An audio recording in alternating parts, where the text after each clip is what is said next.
You're listening to the Archaeology Podcast Network. You have my sword. And you have my bow. And my trowel. Hi, you're listening to episode 63 of And My Trowel, where we look at the fantastic side of archaeology and the archaeological side of fantasy. I'm Ash. And I'm Tilly. Tilly, did you bring your trowel? I did, although, it's not my usual trowel. You do know that archaeology trowels are different from plastering ones, right? Like this one you gave me, it's so large and unruly. How can I ever excavate with this? Who said we were excavating? Oh, I sense a quest. Indeed, those archaeology senses are tingling. Or should I say historic restoration senses? Oh. Because we've been commissioned by the Anduin Fallohide Fellowship of Museums and Antiquity to help them build a replica of one of their Fallohide seasonal settlements, which was recently found in the excavations of the Great Shelf in the Vales of Anduin. Have you heard of the Fallohides before, Tilly? Yeah, actually, I think I have. You know what? Actually, I just taught a semester on hobbit evolution. So, did you know? Really interesting, actually. So, there's 3 different breeds of hobbits. So, there's the half-foots, there's the stores, and, of course, the Fallohides.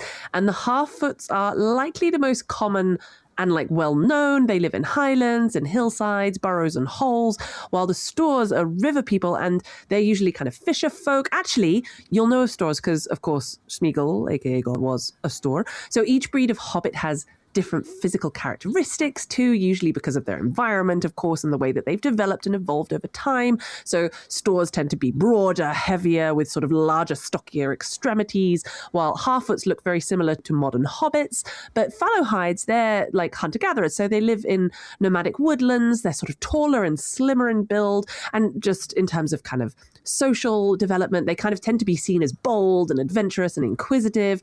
And of course, eventually, as we know, all hobbit breeds became one as they migrated and mixed, but you can still see Fallohide traits in the Took clan. So both Bilbo and Frodo Baggins have Fallohide characteristics, of course, as well as Pippin, naturally.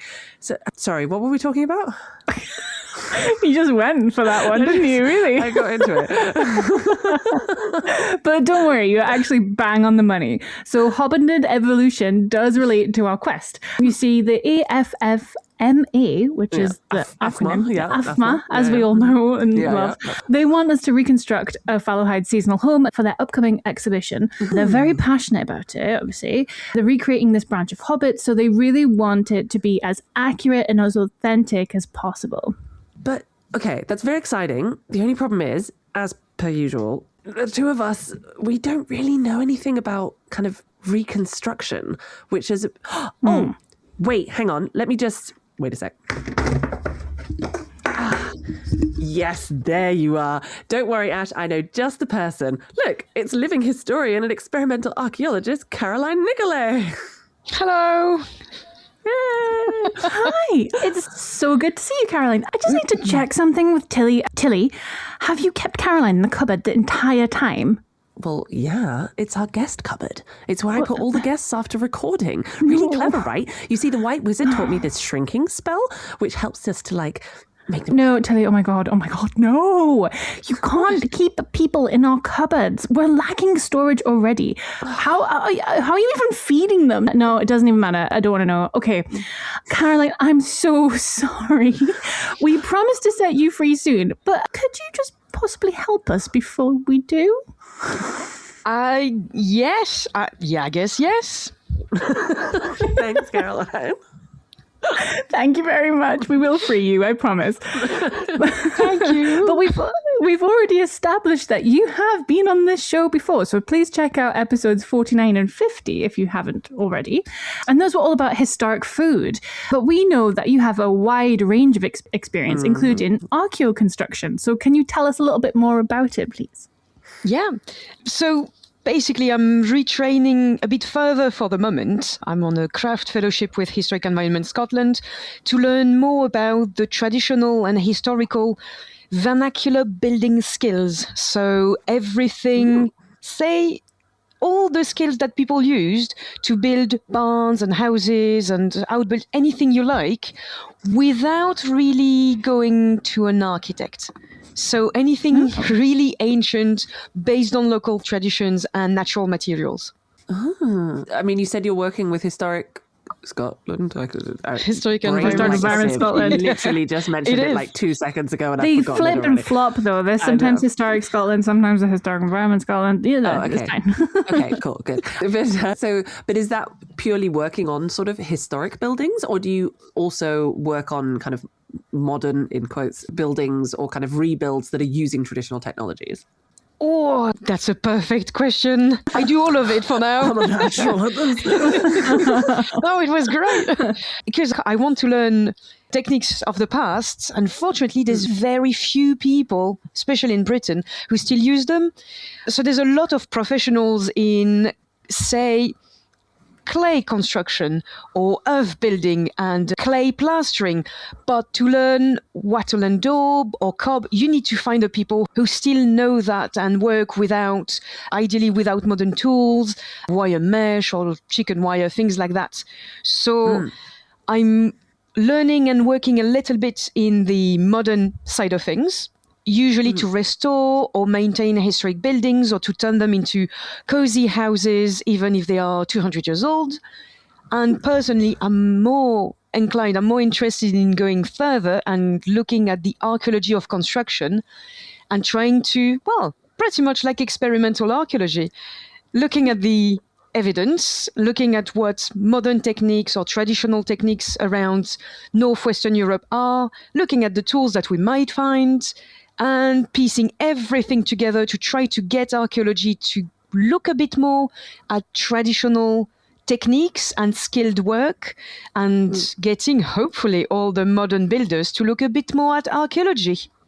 But so I find, from what I've heard, like experimental archaeology, reconstruction of buildings is a lot more difficult than it seems on the surface, because the remains that we have, especially in Northwest Europe, I mean, Ash will know this from Scotland especially, right? Like, how many buildings do you get in negative features? We get like little bits of like wood and post holes and things like that, and some packed pottery and things, but that's kind of, we don't get as much. And there's so much stuff that people want to reconstruct. I mean, we've got like the Crannog Centre. I know, Caroline, you've done some work with the Crannog Centre, the Scottish Crannog Centre. Yep. There's also the Caithness Brock project, which is ongoing, and they're hoping to build a whole Brock in Caithness. So, but it's really difficult, because unless it's made of stone, we have very acidic soil. And so things tend not to last unless they're in anaerobic conditions. So, So how do you even start? Like, you have basically the floor plan, really, right? When you're looking at archaeological sites, you have lots of holes where posts would have been. How do you go from that to a house? And that's the very difficult thing, and a part of archaeology that only starts to develop, it seems, where you look not quite at settlement archaeology, but at the archaeology of techniques. And to do that, you need to cross-reference with experimental archaeology, with ethnography, ethnoarchaeology. But unlike our predecessors and even the Victorian scholars, you don't have to go to, say, Africa and look at people living in tribes and living in round houses. You can look at traditions of construction within the UK, within Scotland, actually. That's in the UK, Scotland has kept, like Wales, a lot of very old traditions. They're very discreet now, but you can still sometimes find them in building archaeology. And then you can go to Eastern Europe, for example. That's a great point of reference that hasn't been explored enough, in my opinion. But as Ash was saying, quite often you don't find much in the archaeology, though we tend to find more nowadays. And the very tricky thing, at least for me, is because I particularly like plasters and paints and wall finishes, you need to be very lucky as an archaeologist. So the house at the time had to be made out of a kind of clay or earth, so it can be cob, wattle and daub, a lot of different techniques. And it has to have burnt at the time. If it burned hot enough, then the daub walls will have fired, will have cooked like a big clay pot, and you find fragments that have seized the paints, the different layers of plaster, and information about the wooden structures on the back of them. So we find quite a lot of that in Venungen, in Germany, for example, in the east of France, where I come from. And unfortunately for us and for myself, they're still not very recognized as interesting. So, say for Scotland, if we went to the Orkneys with Scarabray and even the Ness of Brodgar, but these incredible sites that are now UNESCO heritage, we still can go with a friend of mine, for example, Becky Little, who's an archaeologist by background and a mud mason. She's an earth builder by trade. Mud mason. That is a great job I know. title. Imagine be like, just at a dinner party and be like, what do you do? I'm a mud mason. Well, I'm a mud mason. And you just see the confusion go across the person's face. They're like, do I ask? It's like archaeology, then they ask. Yes, I'd be like, what? Basically, it's another word for an earth builder, but she's been working on projects with Historic Environment Scotland and the Orkneys, etc. And by visiting, she can tell that what you see there or what you have found in the archaeological record and has been removed as just soil infill was a clay floor or was the remain of the clay plaster on the stone that fell down and is not picked up in archaeology, because how would you? If you're not building with it and know it in and out, you won't make the difference between earth and a sort of different colored earth. You can see it and record it, but it's the mindset of looking at that find of earth that's a big blob of nothing, and instead of removing it to access what's underneath or an earlier period, thinking about its properties, even touching it. Is it clay? Is it something else? And is there any evidence of having it been used as a plaster, a mortar between stones? So there's loads of evidence, but they are scattered, very rare, and quite often they might be recorded if you're lucky, but they won't be recognized as such. So it's a lot of digging through reports of digs, which is difficult. Yeah, I work for an excavation company based in Germany. I think there was one month where I just looked through maybe like 20 boxes of burnt daub. Like we just there was so much from this site, and the vast majority, I would say like 90% are just kind of blobs, like they're not, You're like, great, another one, excellent. Does it have a flattened top? No. Does it have a form of imprint? No. Okay, it's just a piece of brand new. But then there was some which were really cool, and you could really see like, oh wow, there were sticks here. And I was looking at them going, I feel like I should analyze this somehow. Like there's so much information we could gain from this, but there was just, we have to get the information, like we have to get the finds processed in a certain time and given to this thing. But there is a big project going on at Kiel University. Kiel University. Oh gosh, I will find out and put it in the show notes. But there's a big project going on about burnt daub and basically different ways of analysing it, which is quite interesting. So actually, that's super exciting. Yeah, it's weird. Oh, yeah. Slightly different kind of blobs of earth. Well, you'll know that, Ash, because you're the field archaeologist amongst us. So, being able to identify different kinds of earth in the ground is kind of an imperative skill, right? Yeah. I was thinking about what kind of settlement stuff I've found. And the one thing what popped into my mind with Daub is that we found a kiln, and it was so beautifully burnt. And then you also had so it was like that nice orangey kind of pale clay all the way around. Nicely burnt, and then it had the kind of burnt markings on it, but then it also had grains kind of squished into it too. So we got a load of organic stuff, and I was taking kubiana after kubiana because it was just like clay, grain, clay, grain. It was just layers and layers. It was brilliant, and the section was fantastic, but that was the only thing that it had this lovely clay wall all the way around that was different from the clay that they'd been patting in afterwards, and it was really beautiful and nice. Amazing. And then it's gone now. It was on the A9. Oh, bad. Gone forever. But we took as much sampling as we possibly could. We did drawings, everything. There was post holes and stairs and everything going into this tiny little round kiln. It was really cool. Oh, yeah, and it was on like a weird hill as well. It was like right at the top, and I was like, wow. And we had Bronze Age stuff opposite, We thought we had an enclosure, but we didn't. We had these huge post holes, and they were like 2 meters deep as well. So maybe Neolithic, those ones.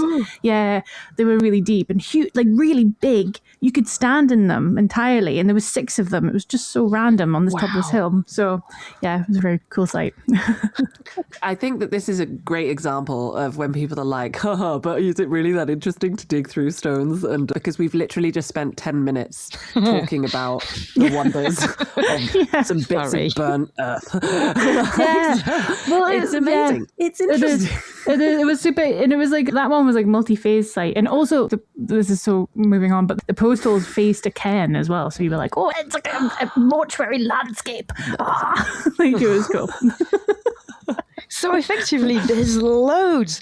And there's sites, as Ash was saying, if you have anaerobic conditions, or if it's very wet, like a Blacklock, for example, you've got the woven floors, you have Iron Age planked floors have been found. There's so much that you can piece together. But there's stuff that we don't do, or at least I don't know people who do, not many of them. In archaeological reconstructions, we look at the archaeology, we do the research in depth. We might test out a lot of experimental archaeology approach, but we quite often miss out on looking at what natural materials were accessible at the time. So taking into consideration the changes in environment, the landscape. So again, looking at palynology or anything that can tell us if there was a lot of woodland, if it was mainly grasslands, etc., and the local traditions. Random examples, but I think to me, it tells a lot. If you go to Dartmoor, so if you live in Britain, Dartmoor it's kind of a beautiful wild bare landscape. Loads of stone, not many trees at all. A bit like the Highlands of Scotland. So the remains we find there's usually a low wall, a plinth, built in stone, and then not much is left. All right. Now, they are round houses, and they can have Bronze Age or Iron Age round houses. If you go to another part of the country, say in Wiltshire or in the Chilterns, you have chalklands. The floor is made of pure chalk and clay. So suddenly, instead of using wattle and daub, which is based on clay usually, you can make a daub out of chalk. You can mix chalk and clay. You can use flint if you have flint in the clay. You don't need to have thin walls. You can have massive cob, so earth, clay, it could also be chalk, without any internal structures. And the wattle and daub has the wattle inside it. So we call them mass earth walls, very thick, really well insulating. And when there's a structure inside, it has another name. So if you travel around different places in the UK, you usually will find, say, Iron Age round houses reconstructed, and it's always, without a fail, pretty much, wattle and daub, so hazel or woven wattle, clay mixed with a bit of sand or gravel aggregate, and hopefully a fiber, because that's what you should always do. There's always a fiber, always an aggregate. And on top you have a thatch. And you have straight posts or thin posts for the wattle coming straight out of the ground. Okay. But you can't do that in the Highlands or in Dartmoor. You don't have enough wood for a roof structure like that. You don't have enough wood to weave your wattle around it. You might not have access to clay. So maybe you have access to turf, the topsoil, the grass with the root in it. Nobody usually uses it if you have clay or chalk and such materials. But turf, say, probably in Dartmoor, definitely in Scotland, was a very widely used material for roofing, for walling. You don't need a structure inside. It's very insulating, and it becomes very light when it dries. But in archaeology, you will not find any traces of it. Yeah, because it's basically just grass. It's just grass. That's exactly it. It's like, oh, look, there's grass here. And it's organic. And the end. So it really is it's so dependent then. You really have to base any reconstructions. You have to look at the local area, basically, then, in order to say what materials it was. Okay, that's good to know for our project as well. Okay. Before we go on to the next bit, I think we should take a short break because, Tilly, we have to sort out the guest cupboard. So we'll be right back. See, I told you the shrinking spell was It's reversible. still not okay to shrink people and put them in cupboards, Tilly. Our guests have built like a whole society in there, out of biscuit tins, no less.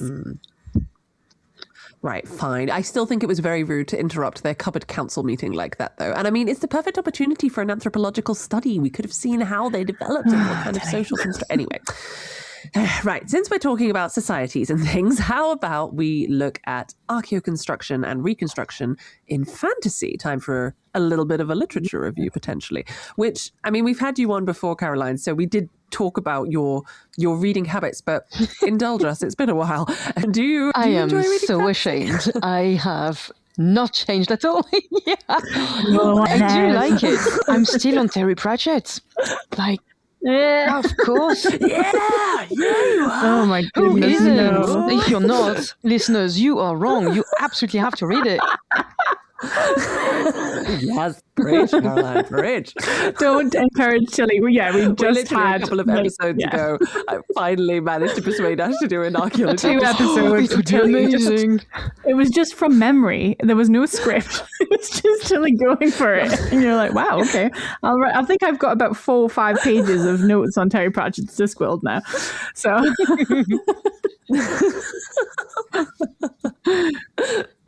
Okay, well, we don't need to go into that then. We can skim lightly over the top. We can say fantastic Terry Pratchett reader. I mean, Terry Pratchett's fantastic. Yeah. That's enjoying reading. Is there any reconstruction stuff in Terry Pratchett? I regret asking the question now. It should be. Oh, I feel like, you know what? I didn't even think about that. And now I'm like, I need to. We should make the witches' cottages. Ooh. I don't know. Yes, of It'd be an amazing course, Airbnb, yes. if nothing else. Yes, we should. Well, sorry, Ash, we're not doing this quest anymore. Caroline and I are just going to head over here and rebuild the witches' cottages. Yeah, true, because the witch's cottage, where a witch's cottage is like her whole personality, like it's sort of intangibly linked to her. So you have to, when a new witch moves in, they kind of That's mold kind of it familiar to though. themselves Haha, a little which bit. familiar, I get it. In most like kind of Sorry. Sorry, Yeah, that was sorry, just that was our Tilly's familiar in the that background she's there. deathly allergic to. Oh. Yes. It's fine, it's a hairless one. What was the thing? Yes. So that's quite a familiar, not trope, but like, well, I suppose trope for witches to have sentient houses, I think. There's something where it adapts to the Yeah, person living yeah. there, or there's a ghost in the house, or the house itself is alive. Mm-hmm. Yeah. Yeah. And what's really fascinating, actually, is what Caroline was just talking about in the previous section about chalk. So there's a big area of the Discworld called the chalk, where it's also about sort of how a witch is grown almost. And they didn't think that good witches could grow on the chalk because it's such soft soil and you need good solid bedrock. But within chalk, there's flint. And that is why good witches on the chalk. Anyway, just talking about base materials for construction. So, there you go. We got it in. Every episode. But I don't really know many other books I've read, like fantasy books, that have featured this concept. I don't know if you're familiar with any, Caroline. No. I mean, it's, I guess, more linked to your everyday professions. Are there any books that you read and you think, oh, there's some reconstruction reference? Reports? Boring. Sometimes they do feel like fantasy when you're reading them. Fictional, You're like, fictional. what am I doing? So Oh, many the of old ones something. are cracking. Yeah. And you're like, oh, drama. That is, oh gosh, I was rereading some random ones from like the late 1800s today. And it's so funny, the language that they use in them. It's like you're reading a, Yes. Victorian novel or something. You're like, but it's just a description of a barrow, And it's like, and there's like little inserts and little like quips and little, all sorts of things. It's quite fun. But yeah. Okay. Well, how about you, Ash? What have you come across in your either your reading or your magical mirror? No, actually, these are from my bookshelf. Get me. The one that I thought of immediately was, and I say this often because I really like the series, is the Blackthorn and Grimm series by Juliet Marillier. And it really is. I just love the series. I think the characters are great. And it was cut short because the publishers thought nobody would be interested in it, which is so annoying. So there's only 3. But it's Den of Wolves, which I believe is the 3rd one. And it really connects to Grimm, who is one of the titular characters of his backstory as a monk. And he has practical reconstruction skills because he used to do that in the monastery. Oh.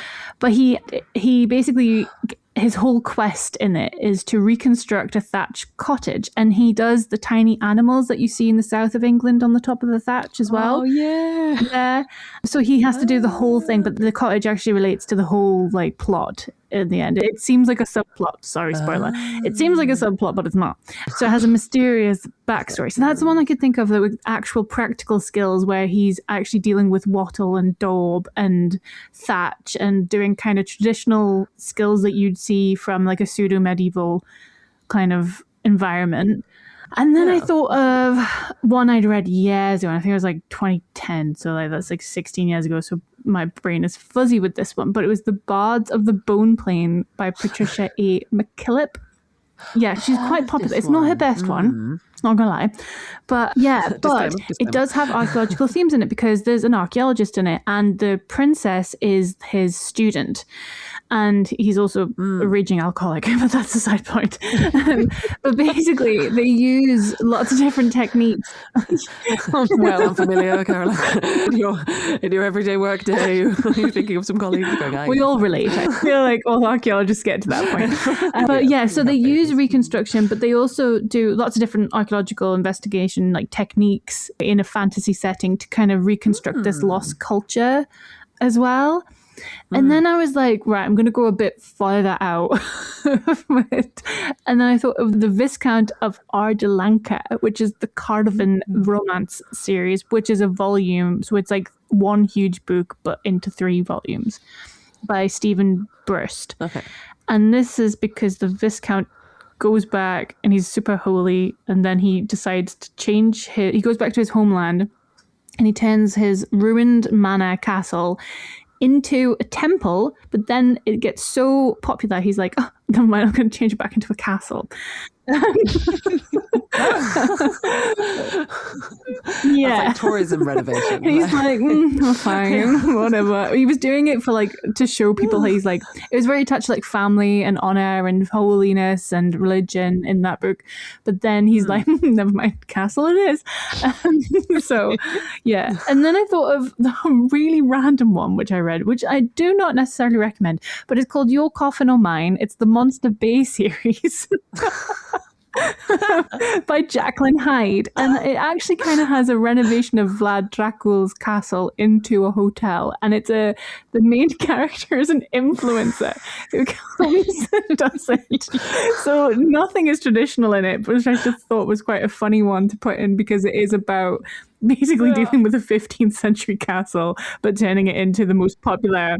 Yeah, it's grand design. Turning it into the most popular, Instagrammable place you can possibly think of, with Vlad Dracula being I am not a vampire at all, and you're yes, you are, sir. You have fangs, and your eyes are red. This relates to a random question that I have for the two of you. When you're looking at reconstructions, or not reconstructions even, but renovations of historic buildings and stuff, are you of the, yes, it has to look exactly like the original, it has to look exactly like the original parts of the material?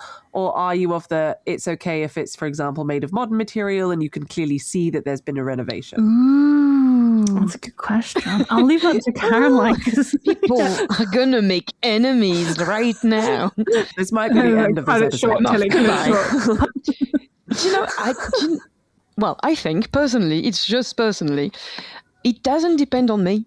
It just depends on the client or the historic building overseer and whoever is in charge or loves that building. Our job might be, please do something to that building. It's crumbling down. We don't want it to fall down. Please save it. So you do your best to put things underneath it and to keep it alive until somebody will take more time to study it, refurbish it, etc. But it's the difference between conservation and retrofit. So it's not even retro renovation, but retrofit is retrofitting a historic building with modern conveniences. So I live personally in a pre-1850 little house in Scotland. So it's stone walls, slates. I have electricity. I have water. I know. It's not the Highlands here. Witchcraft. What do you mean you're not in a black house and you're not I'm walking so sorry. on? My goodness. Where are you? Do your cows live with you? I'm so sorry, Ash. I hadn't done the guest research properly. Everyone, cancel this. I'm done. I'm going to back in the cupboard.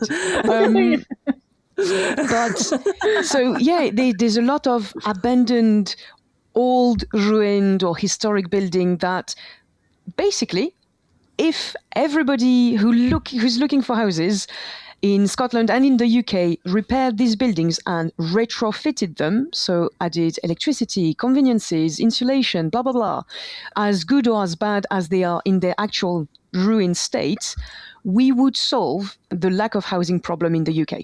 That's how many ruined buildings there are. Yeah. So as long as the building survives, and as long as we don't use harmful materials that are destroying the environment, so cement, concrete, things like that, which are not good for us, not good for the buildings, not good for the environment.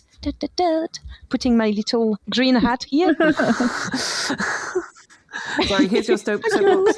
Yeah, it's, to me, that's that. It doesn't really matter if you want something ultra modern in a historic building, or if it's really, I want an interior that will be 15th century. You do you, no problem. Okay. Well, that's good. That was a very diplomatic answer. Well done. So I think Vlad, what's his name? Vlad, I don't know. I don't know why I've just done like a weird accent there. Here's more French. I don't know. I don't really know what's going on. He's like, okay. Welcome to my castle. Have you ever seen that clip where it's the Dracula musical and he's like, welcome to my castle, Alexa, turn the music off, you know? Yes. Yeah. That's also in Terry Pratchett, that you have an Uberwald and you have the Count de Magpier who comes back to life, and then he's making like a fun fair, and he's got all these signs saying like, do not come, like, don't go near the castle, and it's called Don't Go Near the Castle. Like, that's the name of the castle. It's like, don't go near the castle. Do not visit our fun fair. Do not, stop and look at the candy floss machine. Like, oh my goodness. But it did, when you were just talking about like renovating an existing building, it reminded me a bit. So I was, the only ones that I could think of, fantasy books, which have sort of renovation in them, are quite a lot of the sort of cozy fantasy ones, which we talked a little bit about in the last episodes, actually, with Emma.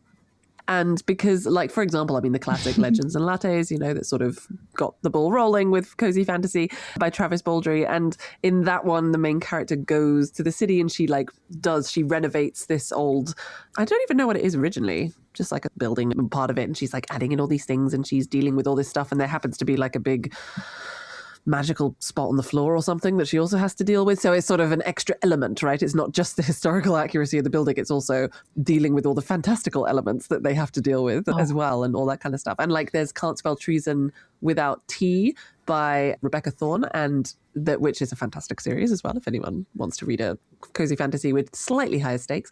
And in that one, they go and they start a tea shop / bookshop, and they have this old barn, and they're sort of talking about, while they're renovating it, they're talking about kind of keeping the original vibes of the barn and like all of this kind of stuff. But then they also have to make sure that the roof is strong enough to withstand the dragons that come and land on the roof, and like all this kind of stuff. So like there's all different aspects too. So like you were saying in the last section, Caroline, cultural aspects that need to be considered as well, I guess, when you're doing renovation in that way. So, that's it also kind of reminds me of Deborah Harkness's series, A Discovery of Witches. I don't know why I tripped over "of" there. A Discovery of Witches. It's a hard word. It's the Vlad the Bad Ghoul coming out again. But so there's a sentient house in that too. It's a cottage. It's something that's been owned by the main character's family for a very long time. But when someone else turns up, it like pops out an extra room. So all of it doesn't want to be changed, and it doesn't want to be like altered in any way. But if another person comes, it prepares for guests, and it's like, boop, wow, there's another, boop, there's another, and it'll like be based on what they like, which I think would be really handy if I could just pop out another room of my house for when I have guests over. Yeah, so good, pre-decorated. Yes, exactly. That's a bit like, what's that Disney one? Yes, with the doors. That's cool. The doors and everything, and it all happening. That's kind of fun. Like, sentient house tropes are kind of fun. I do wonder what our doors would be. It would just be wattle and daub eventually. Just walk into a Neolithic roundhouse. But anyway, we were talking about dragons landing on the roof. Did anyone just hear that or feel the vibrations? That's a good point. I forgot to mention we might be getting a visitor today from the Smaug Society. Okay, you know what? Let's just quickly cut short this episode of And My Trowel. Don't worry, it's all fine. We'll be continuing next episode with part 2 with our discussion with Caroline.